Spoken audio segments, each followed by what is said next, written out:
I have never felt more unsafe on the internet than I did when I posted about this lasagna. You guys are feral. I was getting threats, I was getting emails, my DMs were blowing up, and I was afraid that one morning I'd wake up with a bunch of owls dropping letters on my driveway. And contrary to what some of you were commenting, I am not a gatekeeper. I just like to tease sometimes, but I'm done playing hard to get.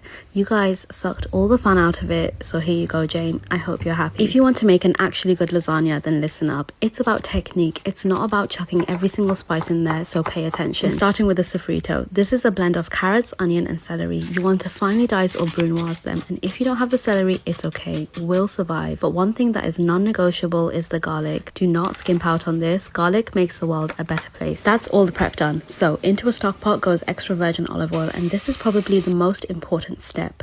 Chuck in the mince and leave it alone. Let it sear off on a high heat until it develops a beautiful crust, and then you can start breaking it up. This will add an extra depth of flavor as well as getting rid of that gamey smell that minced meat can sometimes have. Once the moisture has evaporated, we can add the tomato paste, salt, bay leaves, and the garlic. Sear this off. We want to cook out the tomato paste and allow the aroma from the garlic to infuse into the meat. Then we can chuck in the sofrito as well as some aromatics and some chili. No, there is no need to remove the meat first and saute the veggies separately. In my opinion, that's just an unnecessary step. All we need to do is close the lid and let those veggies sweat down for about 15 minutes until they're soft and translucent, and then we can go in with the spices. Okay, let's sit down for a minute because I just want to talk. Look, not everything needs to be turned into a curry to be well seasoned, so I'm using spices that aren't traditional in lasagna but are complementary, not overwhelming. That being said, I can appreciate that the community I was born into and a large portion of my demographic are accustomed to certain spices and flavors.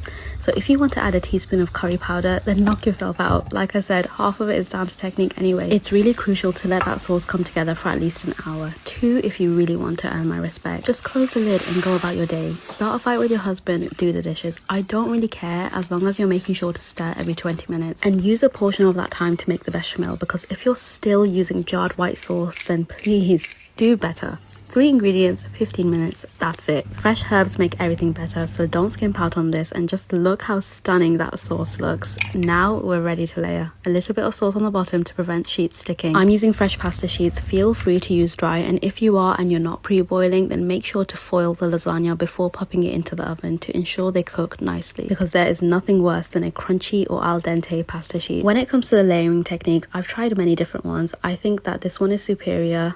It works for me. Do whatever you feel is right. But the key to an ooey gooey cheesy top is to leave a large amount of bechamel for the end and top with freshly shredded cheese. None of that pre-shredded stuff that's packed with anti-caking agents and never actually melts properly. I also like to add a ball of fresh mozzarella. It's there under all of that, I promise. Bake, garnish, and ooh, stunning.